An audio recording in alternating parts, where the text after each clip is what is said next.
there, welcome back to my channel. My name is Eliza and today's video is a 10-minute simple stretch routine. I'm making this video specifically for my dad and his friend. So all ages, all abilities, but it's this very beginner, easy stretch routine. Maybe you can do first thing in the morning or like for my dad, right after his run.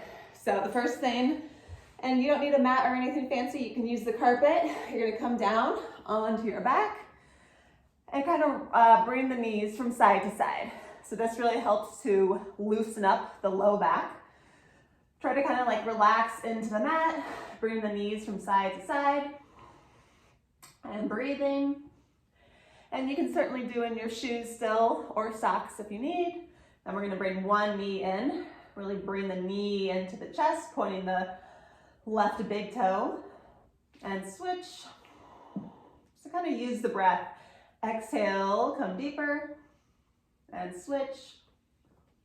And you can always do this as long or as many times as you need. And switch. Really bring the knee into the chest. Good, and we're gonna roll up, rock up to seated position. Come over the knees. If you want, you can just step back, and we're gonna do a modified downward dog. So downward dog, ideally we bring the heels to the mat and shin to the chest. But maybe if you're a little bit tighter, you can bend the knees.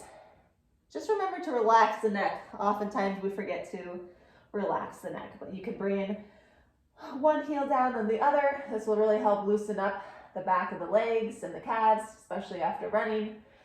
And this stuff, ideally, I'd say go barefoot, just because your shoes might restrict you from bringing your heel down. So we'll just kind of go back and forth for a while. And if it's too much weight on your shoulders, you can always come down to the elbows and go back and forth. Really stretch out the calves, pushing the hips back to the ceiling. You don't want to be way over here. You really want to push the hips back. Okay, we'll come down to the knees. Come to a kneeling position, if that's okay for your knees, or you can bring the legs out in front. And we're going to bring the neck from side to side, back and forth. You can exhale here, inhale center, exhale, inhale, bring the arm up, exhale, reach. Really helps to stretch the side body. Inhale center, exhale, reach. Stretching the side body. Try to bring the ear to the shoulder. One more time, inhale, exhale. You can exhale out the mouth. And one more time, inhale and exhale this way. Good. So we're gonna come into a straight leg forward fold. And it's okay if your back doesn't come straight. So what you could do is you could sit onto a pillow. If you're sitting like this, you just really wanna try to bring the back straight and the hands by the hips. We're just gonna breathe here for a bit. Really try to lift the chest up, flexing the feet back. Quads are engaged. Doesn't seem like you're doing it much, but this is setting the foundation for a forward fold. So you really want to feel the sit bones into the mat. Shoulders are relaxed. And breathing here. Now as we forward fold, what we don't want to do is fold back like this. We want to try to fold forward like this. So even if you have tight hamstrings, still don't try to sink into the low back to fold forward. Try to bring the belly button forward. Feel the hips come forward as you fold forward. Here. So it's okay, maybe right now, your hands come here, and this is a good forward fold. Really try to engage the quads as you're stretching. Take a few breaths here. You may also feel this in the low back as you're stretching, but mostly in the hamstrings. Relax in the shoulders. Keep breathing. Keep trying to walk the hands closer to the feet. If you can touch the feet, you can grab on top of the feet or around. If you're more flexible than that, you can grab the wrist. Really fold forward. Still not folding like this, folding straight. So keep breathing.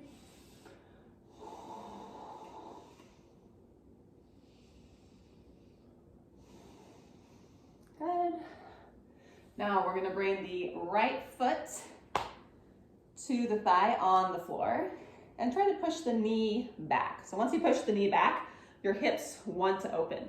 But here's where we're really gonna use the back to pull, or the core muscles, to pour your belly button forward and grab around the foot. So maybe it's still here, but still we're actively pushing this leg back. Taking a few breaths here. Walking the hands forward if you can. So you should really feel this also in the side body and the low back.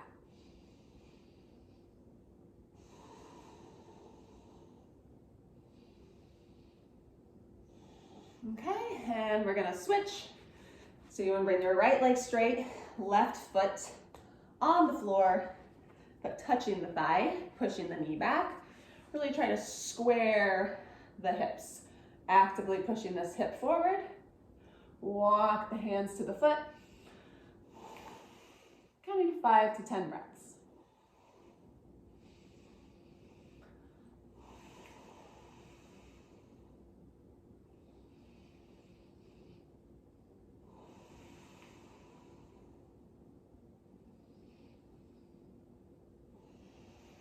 And then coming center.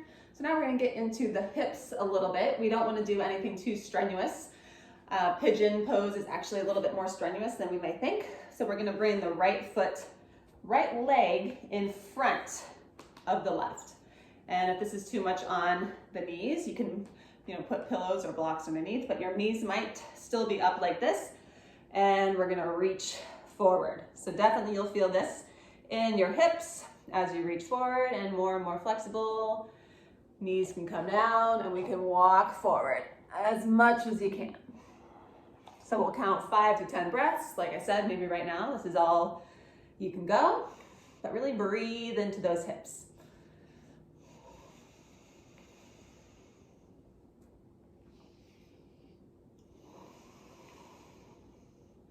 Slowly just relax the hips. Maybe take a few more walks forward with the hand. Keep breathing.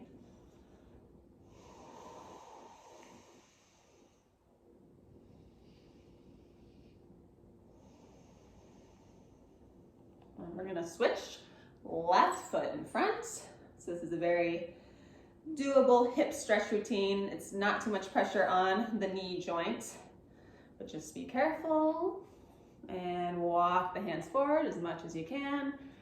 Really breathe into the hips. This one you might feel more in the left. Long, deep breaths. Mind-body connection. Really think of those hips. Really feel the hips. Maybe take a few more walks forward.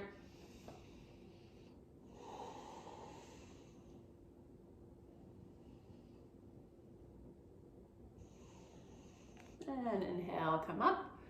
One last hip stretch. So what we're gonna do is you can bring the hands behind you, right ankle to the knee, okay? And then bringing the hips down. So here you really want to push the knee forward, bringing your hips close to the foot, as close to the foot as you can. Taking a few breaths here. So we have this. If this is enough, you can stay here. Otherwise, you can move forward and then bring the chin to the chest like you're folding forward. Otherwise, here is fine. Breathing here.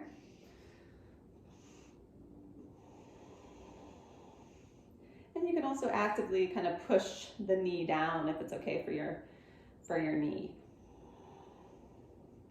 And turning left side. So left ankle comes to the knee, pushing the left knee down, leaning forward. 5 to 10 breaths.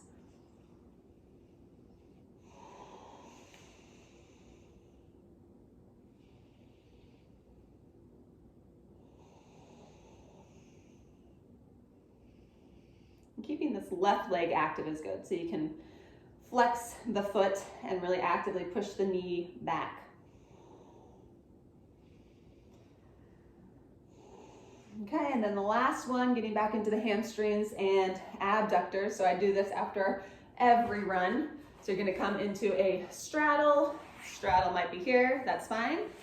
But as big a straddle as you can, really pushing the heels back. So you should feel pressure, I guess, in the hips and the abductors.